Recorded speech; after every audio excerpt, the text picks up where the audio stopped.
எல்லாருக்கும் வணக்கங்க. இன்றைக்கி சாப்பாட்டுக்கு ஒரு பருப்பு சாம்பார் செஞ்சு பார்க்கலாங்க. அதுக்கு ஒரு 100 கிராம் துவரம் பருப்பு எடுத்து 2 தடவை கழுவிட்டு விளக்கெண்ணெய் 1 ஸ்பூனும் மஞ்சத்தூள் 1/4 ஸ்பூனும் போட்டு குக்கரில் வச்சு வேக வச்சுருக்குறேங்க.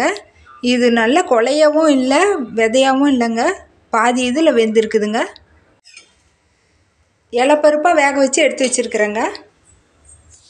பாத்திரத்தில் 2 ஸ்பூன் தேங்காய் எண்ணெய் விட்டுருக்குறேங்க.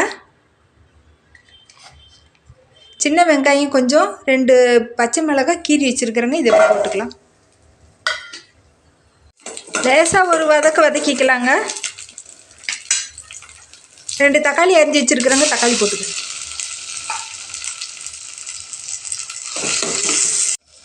கத்திரிக்காய், ஒரு மாங்காய், ஒரு முருங்கைக்காய், ஒரு உருளைக்கிழங்கு எடுத்து வச்சுருக்குறேங்க.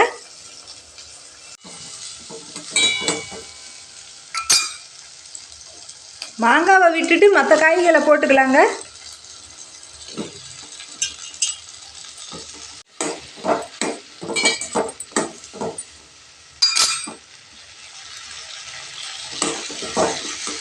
ஒரு சின்ன நெல்லிக்காய் அளவுக்கு புளி ஊற வச்சு கரைச்சி வச்சுருக்கிறேங்க. இதை ஊற்றிக்கலாம்.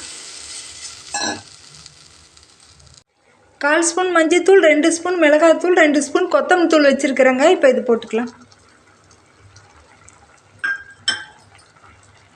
குழம்புக்கு தேவையான அளவுக்கு உப்பு போட்டுக்கலாங்க. கலக்கி விட்டு இது கொஞ்சம் பச்சை வாசம் போடுற அளவுக்கு கொதிக்கட்டுங்க. புளி தண்ணி ஊற்றுனதுனால ஒரு 1/2 டம்ளர் தண்ணி விட்டுக்கிறேங்க கொதிக்கிறதுக்கு. நிமிஷமாக கொதிக்குதுங்க. இப்போ பருப்பு தண்ணி விட்டுறலாங்க.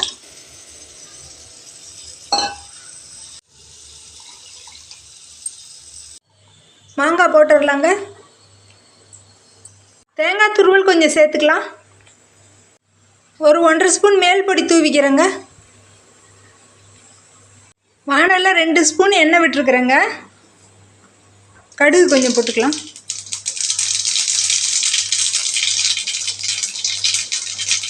வெந்தயம் 1/4 ஸ்பூன் போட்டுக்கிறேன்.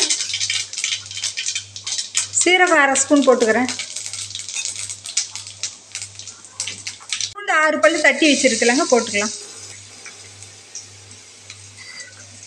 வரமிளகாய் 4 போட்டுக்கலாம். கருவேப்பிலை கொஞ்சம் போட்டுக்கலாம். பெருங்காயத்தூள் 1/4 ஸ்பூன் போட்டுக்கலாம்.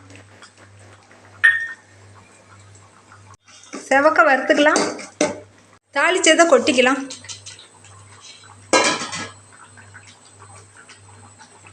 கொத்தமல்லி தழை கொஞ்சம் தூவிக்கலாம். கிளறி விட்டுட்டு உப்பு காரம் சரி பார்த்துட்டு அடுப்பை நிறுத்திடலாம்.